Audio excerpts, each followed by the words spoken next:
Hey, and welcome to The Explainer. Today, we're diving into a really powerful idea. The thought that a message's credibility often has way less to do with the actual words being said and everything to do with the life of the person who's saying them. Just think about that for a second. I mean, really, in a world just flooded with opinions and information, who are the people who truly, genuinely earn your trust?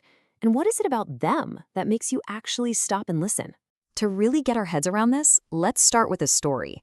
It's about a remarkable South Korean poet named Song Myung-hee.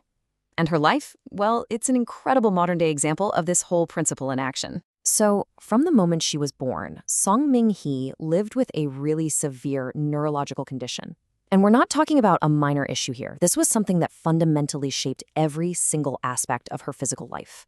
The sheer difficulty of her daily life was just staggering. I mean, try to imagine this. Just to say a single word, you have to coordinate 30 different facial muscles all at once. For her, that whole intricate process was basically broken. The signals from her brain just couldn't quite get to her body, making every little action, every movement a monumental effort. So despite this life of constant struggle, a life that, let's be honest, most of us would see as profoundly unfair, she wrote a famous poem and a song with this title, God is Fair. And as you can probably guess, that statement caused quite a stir. People looked at their own hardships or the injustices they saw in the world, or even just at Song Myung-hee's own life, and they thought, how? How could anyone possibly say that? For so many, the evidence right in front of their eyes seemed to prove the exact opposite. And this is where the power of the messenger just clicks into place. As one person so perfectly put it, the logic wasn't in the argument itself, it was in the person making it. Her life of suffering became the undeniable proof behind her claim. Her words had so much weight because her life gave them substance. Now, this story isn't just about one poet. It actually unlocks this universal principle of communication, something we could call the credibility paradox. So let's put a name to it. Let's call it credible testimony.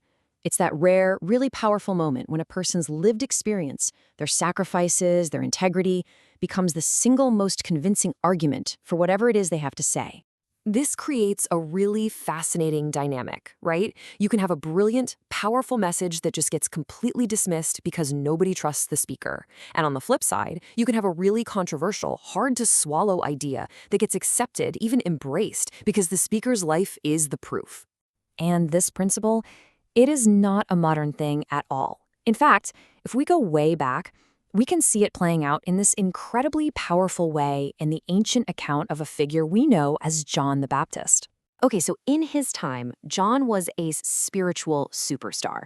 Seriously, he had this massive following, and people were just captivated by his message and his whole ascetic lifestyle, so much so that many were totally convinced that he was the one, the long-awaited savior they'd been promised.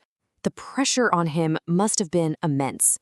I mean, the opportunity for fame, for power, for influence, it was all right there for the taking.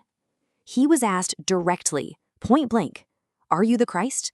Are you the one we've been waiting for?" And his answer was just immediate, absolute, at the absolute peak of his popularity, when literally everyone was ready to follow him. He just said no. A truly stunning refusal of power. But he didn't just stop there. He went on to explain his entire purpose with this really powerful statement. His goal wasn't to build his own platform. No, it was to make himself smaller so that the one he was testifying about could take center stage. And then this final quote, this just cemented his testimony. In that culture, untying someone's sandals was a job for the lowest of the low, for a servant. John was saying he wasn't even worthy of that role. It was just an act of profound, mind-blowing humility. And that's the paradox, isn't it? It's because he wanted absolutely nothing for himself, no fame, no power, no glory, that his testimony about someone else became unbelievably powerful. His self-denial is what made him the ultimate credible witness. So what do these two stories, separated by 2,000 years, really teach us? Let's try and connect the dots here. It seems like this path to real credibility follows a kind of pattern. It always starts with a bold claim. But that claim isn't validated by clever words. It's validated by the life of the messenger, a life defined by sacrifice or humility. And that is what creates an authentic impact, making the message pretty much impossible to ignore. This is the thread that ties it all together. The poet in her small room and the prophet out in the wilderness. They both found their authority in the exact same way. Not through self-promotion, but through self-denial.